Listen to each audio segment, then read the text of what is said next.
Simple paneer cooking পনীৰখিনি recipe. Fry কৰি লোৱা হৈছে গৰম পানীত অকণমান তিয়াই পেলাই পিঁয়াজ আৰু জলকীয়া আৰু বিলাহী এইকেইটা কাটি লোৱা হৈছে এয়া তেজপাত আৰু জলকীয়া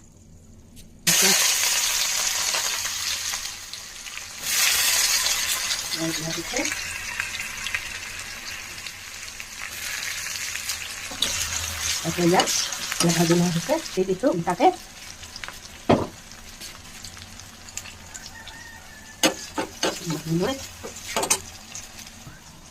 কোনখিনি হোৱাৰ পিছত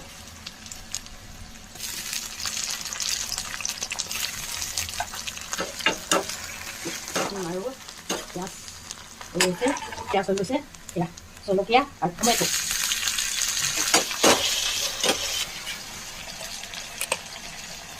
নিমখ পৰিমাণৰ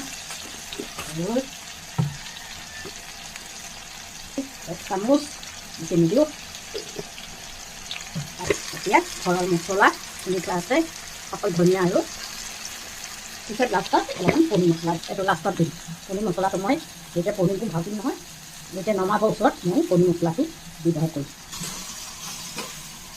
এতিয়া মই এই পনীৰখিনি দিম অলপ পানী দিম